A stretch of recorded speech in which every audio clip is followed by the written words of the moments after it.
principal projeto sobre a reforma tributária que tramita aqui na Câmara é uma proposta de emenda à Constituição.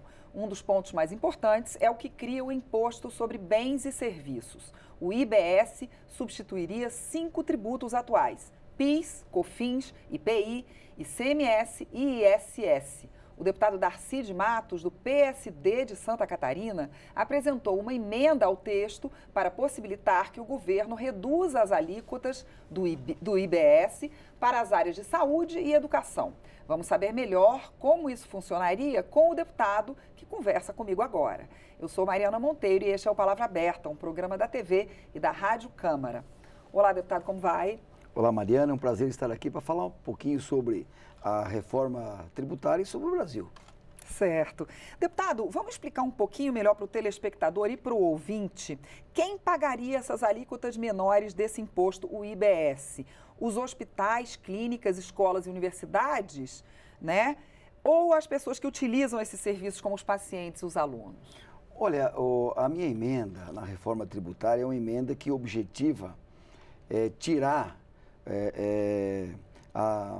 as alíquotas da saúde e educação da PEC 45 da Constituição e julgar para uma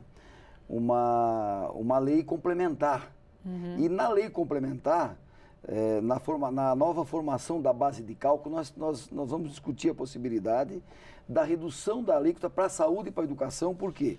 Porque são áreas essenciais, porque vai beneficiar as pessoas pobres, as pessoas carentes, vai dar mais acesso a essas pessoas às atividades da saúde e da educação no Brasil. Portanto, essa emenda é uma emenda importante, fundamental, né?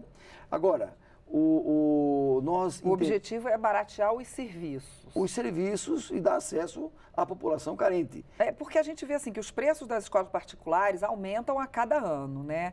Por exemplo, se uma escola deixasse de pagar o IBS, né, ela é da parte de educação, o senhor acha que ela repassaria esse dinheiro que ela economizou para mensalidades serem menores, por exemplo? Esse é o objetivo, nós discutirmos a possibilidade com a minha emenda da redução na nova formação da base de cálculo das alíquotas para a saúde e educação, exatamente com esse objetivo, com o objetivo de repassar isso, um valor a menor para as pessoas que utilizam, carente, pobre, que utilizam a saúde e a educação no Brasil. No que diz respeito a medicamentos, a equipamentos, na escola, com relação às mensalidades, enfim. Acho que isso é importante. Isso já existe, já é praticado em países desenvolvidos na Europa e nos Estados Unidos. Então, eu tenho a certeza que essa emenda é uma emenda que vai provocar um grande debate.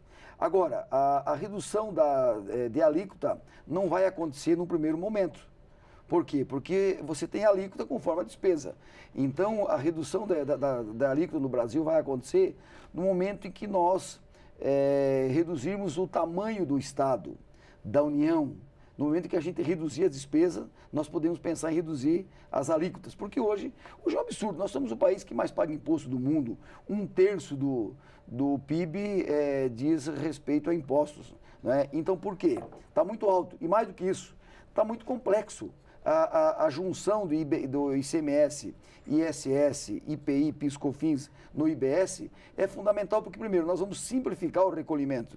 Ou seja, tem empresa que hoje tem um custo de até 7% para promover o recolhimento dos impostos. Está muito difícil, está muito complexo. Nós temos 27 ICMS no Brasil, né, ISS. Eu tenho aqui a presença do prefeito Xaxim, Lírio, ele sabe do que eu estou falando. Né? Nós precisamos acabar com a guerra fiscal, nós precisamos fazer uma reforma, juntar a pegada do Baleia Rossi que está tramitando na comissão, buscar a parte boa da proposta do Raul que está no Senado, com a parte boa da proposta do governo que vai vir ainda, e buscarmos uma reforma que seja simples, nós temos que simplificar, porque simplificando há um ganho para as empresas, e que seja transparente, porque hoje está muito confuso, está muito complexo, e que seja justa, né? Então esse é o nosso grande objetivo, porque hoje está muito confuso, está muito difícil, e nós estamos pagando muito, e as pessoas quando precisam do poder público, dos serviços, das estradas não tem, paga pedágio. A saúde de qualidade não tem, educação de qualidade não tem, segurança não tem. Quer dizer, esse é o problema. Nós precisamos transformar esses impostos uma boa prestação de serviço para a população. Deputado, há 30 anos que se tenta fazer uma reforma tributária, né? Já se tentou no governo Fernando Henrique, nos governos do PT, e não se conseguiu, e mais por questões dos estados, porque cada um tem a sua alíquota por causa da chamada guerra fiscal, que nada mais é do que alguns estados reduzirem um pouco as alíquotas para atraírem investimentos para os seus estados, né? O senhor acredita que dessa vez essa PEC pode passar, juntando com os outros projetos que o senhor falou, por causa dessa longa transição, porque dessa vez tem uma longa transição de décadas para os impostos deixarem de ser cobrados na origem, ou seja, naqueles estados que produzem os produtos, e até eles serem cobrados no destino, que é naqueles estados onde se compram os produtos. O senhor acredita que essa é a razão? A longa transição é fundamental para que a gente possa ir adequando o nosso sistema tributário nacional. É necessário. E vai dar certo por quê? Porque nós temos um clima favorável às reformas no Brasil. Eu nunca vi as pessoas ir para a rua pedir reformas. Era sempre contra as reformas. Agora as pessoas foram para a rua pedir a reforma da Previdência, que está quase finalizando, pedir o projeto, que aprova o projeto anticrime do Moro, pedir a reforma tributária. Quer dizer, é um clima diferente. Por isso vai andar. Então nós entendemos que é fundamental. Nós precisamos desonerar a folha, sabe, para que as empresas possam contratar mais, para gerar emprego. Hoje você contrata um funcionário por 1.500, paga 3, e isso tem que acontecer, não criando a CPMF, que eu sou contra, não vai andar. Mas nós temos que buscar uma outra forma. Portanto, Pois é, a CPMF está vindo aí, né, deputado? CPMF não vai passar. Projeto de reforma tributária do governo. Isso é um absurdo, né? Nós não podemos onerar ainda mais o contribuinte. Não. Então, eu tenho a convicção de que essa reforma ela vai ser fundamental junto com a previdenciária, junto com o enxugamento do Estado, com a reforma administrativa e junto com o combate à corrupção e o processo de privatização e concessões que o governo Bolsonaro está fazendo. Com isso tudo, com essas ações, o Brasil volta a crescer, voltamos a gerar imposto. Por quê? Porque o empresário, o setor produtivo, que eu defendo muito, é a casa da moeda. Não adianta falar em política pública se você não tem emprego. Se você não tem emprego, você não tem receita. Se não tem receita, você não tem saúde, educação, estradas, você não tem infraestrutura, você não tem segurança.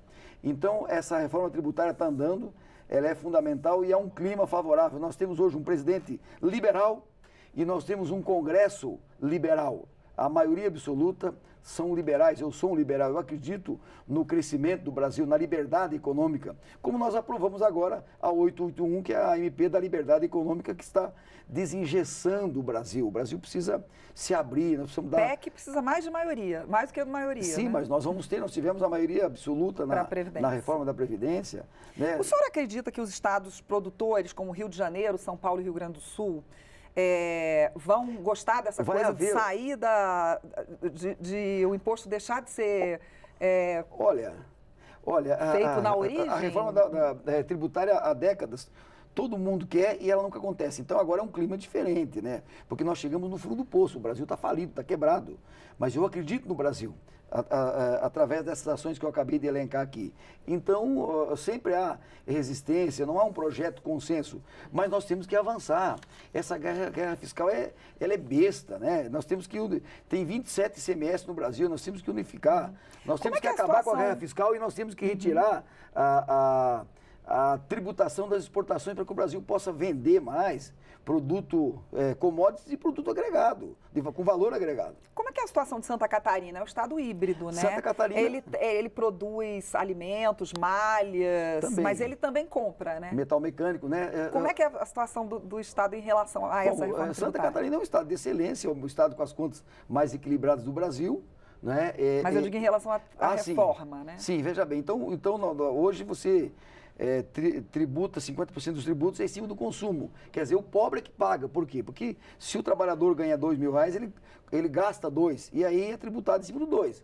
Agora, quem ganha 20, consome 5 e poupa 15. Quer dizer, então, nós estamos penalizando o pobre, o carente. Então, a tributação tem que ser em cima do produto, do consumo, enfim. Então, vai haver alguma resistência, mas os estados, as autoridades, a população vai entender no meu entendimento. Agora, uma observação importante. O nosso sistema nacional tributário, ele era arcaico, antigo, e o mundo mudou. Por exemplo, nós precisamos nos adequarmos à nova economia. O que é a nova economia? A nova economia, nós temos que criar uma forma de tributar, por exemplo, as mensagens do telefone você tributar. Viu? Como é que tributa o WhatsApp? A telemedicina, que um médico de Brasília vai fazer uma consulta num paciente em São Paulo, como é que tributa isso? Por exemplo, você ia numa locadora buscar um filme, agora você tem a Netflix, como é que tributa isso? Né? Esse dia um amigo meu ligou para o 0800 para consertar o computador e começou a conversar com um técnico indiano. Como é que tributa isso? Então é preciso modernizar o Sistema Nacional Tributário. As novas mídias. Para que a gente possa evitar a evasão fiscal e tributar a nova economia.